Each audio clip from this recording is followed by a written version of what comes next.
Hello students, welcome to motion education. Students, आज हम one of the most confusing topics जो बहुत easy है बट बच्चे उसमें हमेशा कंफ्यूज रहते हैं उसको पढ़ेंगे, उसका बेसिक्स जानेंगे, जो कि है ट्रिग्नोमेट्री। तो सब कुछ स्टार्ट करने से पहले आप ये मुझे बताओ कि आप ट्रिग्नोमेट्री का मतलब जानते हो? हम लोग ट्रिग्नोमेट्री क्यों पढ़ते हैं?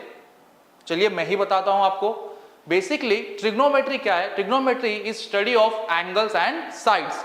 एंड जो ट्रिग्नोमेट्री आप सीखेंगे उसमें हम लोग सिर्फ और सिर्फ राइट एंगल ट्रायंगल का यूज करेंगे। एंगल्स की मदद से किस तरीके से हम डिस्टेंस फाइंड आउट करते हैं ये हम ट्रिग्नोमेट्री में सीखते हैं। सर एग्जांपल दीजिए। एग्जांपल जैसे यहां से जुपिटर का डिस्टेंस क्या किसी ने टेप से नापा? नहीं, फिर भी हमको पता है। कैसे पता चला? With the help of trigonometry. तो ये सारी चीजें कैसे होती हैं, कैसे ट्रिग्नोमेट्री एंगल्स एंड साइड से डील करता है, ये सारी चीजों को सीखेंगे। आइए आप मेरे साथ। तो सबसे पहले ट्रिग्नोमेट्री में हम लोग क्या यूज करेंगे? Right angle triangle. तो एक राइट एंगल ट्रायंगल बना देता हूं। तो क्या ये राइट एंगल ट्रायंगल है? अभी नहीं हुआ है, अब हो जाएगा राइट एंगल ट्रायंगल। इसे नाम दे देते हैं ए बी सी। तो इस राइट एंगल ट्रायंगल में आप सभी को पता है कि जो ये AC है साइड, ये क्या है? ये हाइपोटेनस है, इसको हम लोग H से डिनोट करते हैं। ये AB क्या है? परपेंडिकुलर है। ये BC क्या है? आप बोलेंगे ये बेस है। बट यहां पर अभी किसी के मन में डाउट आएगा, सर आपको कैसे पता कि BC ही बेस है? बेस तो AB भी हो सकता है। बिल्कुल हो सकता है, वो डिपेंड करता है एंगल पे। अगर आप एंगल C के लिए देखेंगे तो AB क्या है? परपेंडिकुलर, और BC क्या है? बेस। बट अगर आप एंगल A के लिए देखेंगे तो AB क्या बन जाएगा? बेस बन जाएगा, और BC क्या बन जाएगा? परपेंडिकुलर। तो इस चीज का ध्यान रखना है कि with respect to angle base और परपेंडिकुलर आपका चेंज होता है, बट हाइपोटेनस हमेशा कैसा रहता है? कांस्टेंट रहता है। अब ट्रिग्नोमेट्री में क्या पढ़ेंगे हम लोग? ट्रिग्नोमेट्री में 6 रेशियोज पढ़ते हैं। सर रेशियोज क्या होता है? One quantity upon another quantity. Sir किसका रेशियो? साइड्स का रेशियो। तो हमारे पास जो 6 रेशियो है उसमें सबसे पहला और फेमस रेशियो आता है साइन रेशियो। क्या होता है? Sine ratio. सर आप साइन का स्पेलिंग गलत लिख रहे हो, ई नहीं आता है, साइन ही होता है, जिसे हम लोग शॉर्टकट में क्या लिखते हैं? SIN। ये सिन नहीं, साइन है। इस रेशियो में क्या आता है? इस रेशियो में आता है परपेंडिकुलर और हाइपोटेनस। सेकंड जो आप लोग रेशियो पढ़ोगे वो होता है cosine ratio. Cosine ratio, sir cosine ratio तो हमको नहीं पता, ऐसा कुछ हमारी टीचर ने नहीं पढ़ा। अरे कोसाइन ही होता है, जिसको शॉर्टकट में क्या लिखते हैं? कॉस, जो कि क्या होता है? Base upon hypotenuse. इसके बाद चलो मैं इसको थोड़ा सा साइड कर देता हूं पहले। इसके बाद जो थर्ड रेशियो हम लोग पढ़ेंगे वो थर्ड रेशियो है टैंजेंट रेशियो। सर ये भी नहीं पढ़ाया टीचर ने, ये आप क्या पढ़ा रहे हो? अरे टैंजेंट को ही शॉर्टकट में क्या कहते हैं? टैन कहते हैं, जो कि क्या होता है? Perpendicular upon base. और 3 इनका क्या होता है? रेसिप्रोकल।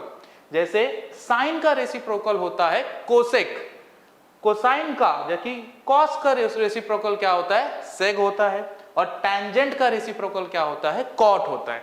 मैं यहां लिख देता हूं, जो फोर्थ रेशियो आप पढ़ोगे वो होगा कोसेक रेशियो, जो कि क्या हो जाएगा? साइन रेशियो का रेसिप्रोकल, मतलब उल्टा। तो उल्टा क्या हो जाएगा? Height upon perpendicular. फिफ्थ आप पढ़ोगे सेक रेशियो, जो कि क्या होता है? कॉस का उल्टा होता है। कॉस क्या है? बेस अपॉन हाइपोटेनस, तो उसका उल्टा क्या हो जाएगा? Hypotenuse upon base. और लास्ट में आप लोग पढ़ोगे कॉट रेशियो। कॉट रेशियो किसका उल्टा होता है? मैंने बताया किसका रेसिप्रोकल होता है? टैंजेंट, टैन रेशियो का। टैन रेशियो क्या है? परपेंडिकुलर अपॉन बेस, तो ये क्या हो जाएगा? Base upon perpendicular. तो ये बेसिक चीजें आपको पता होना चाहिए बस। सो नेक्स्ट रेशियो स्टूडेंट्स हम लोग क्या पढ़ेंगे? Cot ratio. कॉट किसका रेसिप्रोकल होता है? कॉट रेसिप्रोकल होता है टैंजेंट का। टैंजेंट क्या है? परपेंडिकुलर अपॉन बेस, तो कॉट क्या हो जाएगा? Base upon perpendicular. And students इसी को हो सकता है आप लोग ने इस तरीके से भी पढ़ा हो कि सर ये ऑपोजिट अपॉन हाइपोटेनस है, ये एडजेसेंट अपॉन हाइपोटेनस है, और ये भी जो आपका है परपेंडिकुलर अपॉन बेस, ये क्या हो जाएगा, ऑपोजिट अपॉन एडजेसेंट, दोनों एक ही बात होती है। ठीक है, अब आगे बढ़ते, ट्रायंगल में किस तरीके से एंगल्स इफेक्ट करते हैं उसको हम लोग स्टडी करेंगे कि इन रेशियो में और एंगल्स में क्या रिलेशन है। ठीक है, सो हम फिर से एक राइट एंगल ट्रायंगल बना लेते हैं, जिसको इस बार हम नाम देंगे पी क्यू आर। मैं इस एंगल को थीटा अज्यूम कर लेता हूं और इस एंगल को अल्फा अज्यूम कर लेता हूं। अब हम लोग सबसे पहले जो साइन रेशियो है वो एंगल थीटा के लिए निकालेंगे। तो अगर मैं यहां लिख रहा हूं साइन थीटा, तो साइन रेशियो अभी जस्ट हमने क्या पढ़ा था, क्या होता है स्टूडेंट्स, क्या था वो, आप बोलोगे सर वो परपेंडिकुलर अपॉन हाइपोटेनस। तो परपेंडिकुलर सर पी क्यू भी है, क्यू आर भी है, बट स्पेसिफिक इस थीटा के लिए परपेंडिकुलर कौन है, सर इस थीटा के लिए perpendicular P Q. Basically angle का जो अपोजिट साइड होता है वही उसका क्या होता है, परपेंडिकुलर। मैं फिर से रिपीट करता हूं कि एंगल का जो अपोजिट साइड होता है वो कौन होता है, एंगल के लिए परपेंडिकुलर होता है, एंड जो उसके बगल में एडजेसेंट होता है वो कौन होता है, बेस। तो इस चीज को ध्यान रखिएगा। तो यहां पर परपेंडिकुलर कौन है, पी क्यू, और हाइपोटेनस कौन है, पी आर। उसी तरीके से अगर आप कॉस रेशियो निकालेंगे तो कॉस थीटा क्या हो जाएगा, आप बोलोगे सर कॉस थीटा होता है बेस अपॉन हाइपोटेनस, और बेस कौन है थीटा के लिए, क्यू आर, और hypotenuse as usual P R. ठीक है, बट इस बार अल्फा के लिए परपेंडिकुलर कौन होगा। ओके स्टूडेंट्स, अब आगे बढ़ते हैं, साइन अल्फा निकालते हैं। तो साइन अल्फा क्या होगा, सर साइन का तो एक ही फॉर्मूला क्या है, परपेंडिकुलर अपॉन हाइपोटेनस, तो हो जाएगा perpendicular upon hypotenuse. But students careful now, alpha के लिए परपेंडिकुलर कौन होगा, जो अल्फा के ऑपोजिट, अल्फा के ऑपोजिट में कौन है, क्यू आर। सो आप यहां देखेंगे इस बार कौन हो जाएगा, क्यू आर, और आपका हाइपोटेनस कौन हो जाएगा, पी आर। अब कॉस अल्फा देखते हैं, कॉस अल्फा क्या हो जाएगा, बेस अपॉन हाइपोटेनस। अल्फा का बेस कौन होगा, अल्फा का एडजेसेंट, अल्फा का एडजेसेंट कौन है, P Q. P R adjacent नहीं है बिकॉज पी आर क्या है, हाइपोटेनस है, तो हो जाएगा पी क्यू, और हाइपोटेनस क्या हो जाएगा, पी आर। तो अगर आप डिफरेंस देख सकते हैं, साइन रेशियो यहां पर भी है, साइन रेशियो यहां पर भी है, बट यहां पर जो रेशियो है वो किसका है, पी क्यू और पी आर का रेशियो है, और यहां पर जो रेशियो है साइन का ही किसका है, क्यू आर और पी आर का। तो इसलिए हम लोग कहते हैं कि ट्रिग्नोमेट्री क्या है, study of both angles and sides. तो जैसे आपका एंगल्स चेंज होगा तो जो रेशियो है वो भी चेंज होगा। ठीक है, और इसके बाद बाकी रेशियोज तो आप इजीली निकाल सकते हैं। अब आते हैं रेशियोज को याद करना। सर बहुत मुश्किल होता है पर बहुत आसान है, बस आपको सिर्फ 2 रूल याद रखने हैं। ठीक है, नेक्स्ट पेज पे जाते हैं हम लोग। इसके लिए हम लोग 2 राइट एंगल ट्रायंगल बनाएंगे। सर 2 क्यों, क्योंकि आप लोग जो ट्रिग्नोमेट्री पढ़ोगे वो 2 राइट एंगल ट्रायंगल्स के लिए पढ़ेंगे।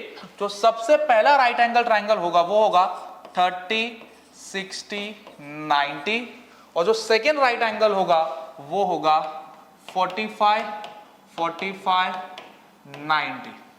सर ये 30, 60, 90 क्या है, 30, 60, 90 का मतलब है कि आपके ट्रायंगल का एक एंगल 90 होगा, एक एंगल 30 डिग्री होगा, और एक एंगल कितना होगा, 60 डिग्री होगा। इसको नेम कर देते हैं ए बी सी।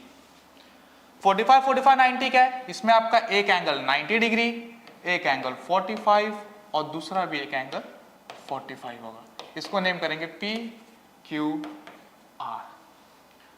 अब आपको भी पता है कि सर हमको साइन 30, साइन 16 का ना रेशियोज का वैल्यू याद करना पड़ता है, कुछ शॉर्टकट चाहिए, तो वो शॉर्टकट अभी आएगा, ध्यान से देखना। यहां से 30, 60, 90, 1√32 याद करो फिर से मेरे साथ, 30, 60, 90, 1√32। 30 के ऑपोजिट में क्या लिखा, 1, तो आप भी 30 के ऑपोजिट में क्या लिख दोगे, 1। 60 के ऑपोजिट में क्या लिखा है, √3, तो इसे मैं थोड़ा सा नीचे ले लेता हूं, 60 के ऑपोजिट में क्या लिखा है √3, तो 60 के ऑपोजिट में क्या आ जाएगा √3, और 90 के ऑपोजिट में 2 है तो 90 के ऑपोजिट में क्या आ जाएगा 2। बस इतना ही करना है और बाकी रेशियोज तो आपको याद ही हैं। अब हम लोग स्टार्ट करते हैं। आपने क्या पढ़ा साइन 30। साइन क्या होता है सर? साइन होता है परपेंडिकुलर अपॉन हाइपोटेनस, तो परपेंडिकुलर अपॉन हाइपोटेनस। 30 के लिए परपेंडिकुलर कौन होगा सर? 30 के लिए परपेंडिकुलर ये, क्योंकि जो ऑपोजिट में होता है वही कौन होता है परपेंडिकुलर। तो कौन है परपेंडिकुलर 1 और हाइपोटेनस कितना है 2। आ गया साइन 30 कितना हो गया 1/2। सर साइन 60 बता दो, तो साइन 60 क्या होता है? आप बोलोगे सर साइन फिर से क्या होता है परपेंडिकुलर अपॉन हाइपोटेनस, बट 60 का परपेंडिकुलर कौन है सर? उसके ऑपोजिट वाला √3, तो आ गया √3 और हाइपोटेनस कौन है 2, तो साइन 60 कितना आ गया √3/2। इसे थोड़ा सा और साइड में लेकर बाकी रेशियोज को हम देखते हैं। अब इसके बाद cos 30 डिग्री, तो cos का रेशियो क्या हुआ करता था? cos का रेशियो हमने क्या पढ़ा सर? Base upon hypotenuse. तो 30 का बेस कौन है सर? उसके बाजू वाला √3 और हाइपोटेनस कितना आ जाएगा 2। cos 60 कितना हो जाएगा सर? Base upon hypotenuse. 60 का बेस कौन है? उसके बगल वाला 1 और हाइपोटेनस 2। अब हम tan निकालते हैं। tan 30 क्या था सर? Perpendicular upon base. 30 का परपेंडिकुलर 1, बेस √3, तो क्या हो जाएगा 1/√3। tan 60 क्या हो जाएगा परपेंडिकुलर अपॉन बेस, जो कि अगेन 60 का परपेंडिकुलर √3 और बेस 1।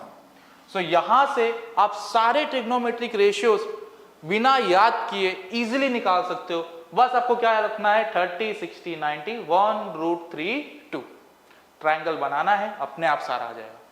सर 45, 45, 90 इससे भी बहुत ज्यादा इजी होता है। 45, 45, 90 1/√2। ये आप लोग ने थियरम्स पढ़े होंगे ट्रायंगल चैप्टर में। 45 के ऑपोजिट 1, 45 के ऑपोजिट में 1 आएगा, जो ये 45 है इसके ऑपोजिट में 1 और 90 के ऑपोजिट में √2। बस अगर आपको साइन 45 निकालना है तो साइन 45, सर साइन 45 ये 45 लूं कि ये 45, कोई भी 45 ले लो, दोनों के लिए आंसर कैसा आएगा? सेम आएगा। तो साइन 45 क्या हो जाएगा sir? Perpendicular upon hypotenuse. Sir अगर मैं इसको 45 को अज्यूम कर रहा हूं तो इसका परपेंडिकुलर 1 और हाइपोटेनस √2। साइन 45 कितना आ गया 1/√2। cos 45 कितना हो जाएगा? Base upon hypotenuse. अगर आप इस 45 को कंसीडर कर रहे हैं तो इसका बेस कितना है QR, जो कि कितना है 1 और हाइपोटेनस 1/√2।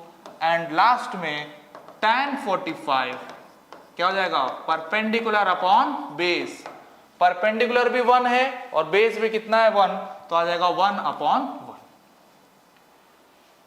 आई होप स्टूडेंट्स आपको ये बहुत बढ़िया तरीके से समझ में आया होगा कि किस तरीके से हम ट्रिग्नोमेट्री का यूज करके साइड्स की हेल्प से डिस्टेंस फाइंड आउट करते हैं और रेशियोज का किस तरीके से याद करते हैं।